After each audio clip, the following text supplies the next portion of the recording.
The podcast begins by discussing the recent change in the Democratic presidential race, with Joe Biden dropping out and Kamala Harris becoming the presumptive nominee.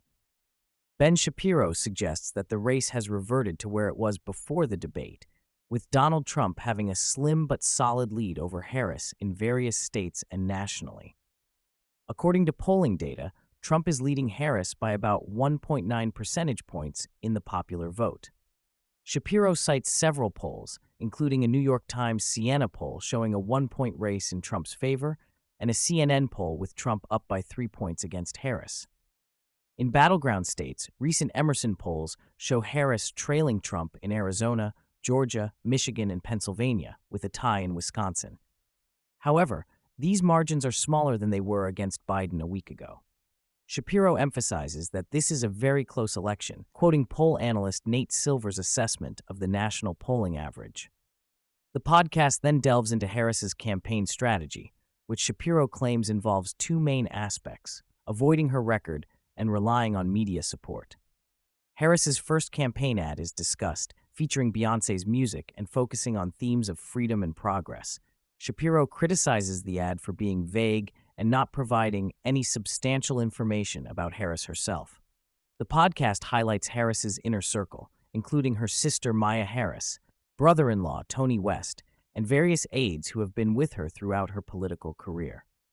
Shapiro expresses skepticism about the effectiveness of this team, given Harris's unsuccessful 2020 presidential campaign.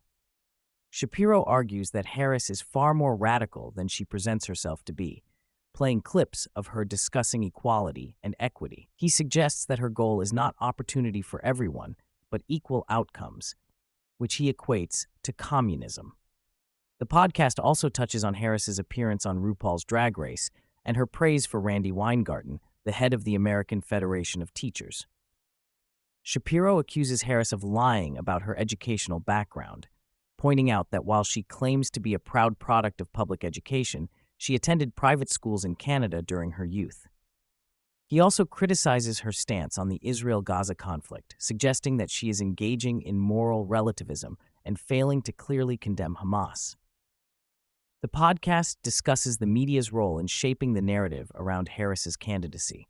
It highlights the contrast in media coverage before and after Biden's withdrawal from the race, particularly regarding Harris's role as border czar. Shapiro accuses the media of deliberately changing their portrayal of Harris to support her candidacy. The podcast also touches on the media's coverage of Biden's farewell address, criticizing outlets like The Washington Post and CBS for what Shapiro sees as overly sympathetic reporting. He argues that the media is returning to its happy place of covering for Democrats after a brief period of more critical coverage. Shapiro then turns to Donald Trump's campaign strategy, suggesting that while Trump has an advantage, he needs to be more careful in his approach to attacking Harris. The podcast plays a clip of Trump calling Harris real garbage and warns that this type of rhetoric might alienate female voters, a crucial demographic in the upcoming election.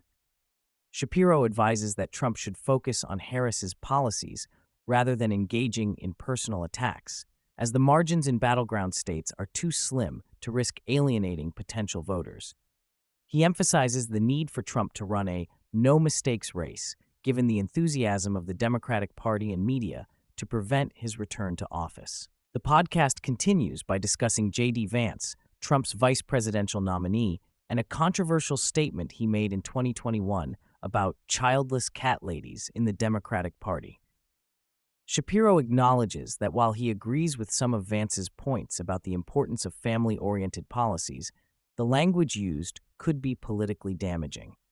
The podcast plays clips of media reactions to Vance's comments, including criticism from a CNN guest and actress, Jennifer Aniston. Shapiro warns that Democrats will likely use these comments to paint Republicans as sexist and widen the already significant gender gap in voting patterns.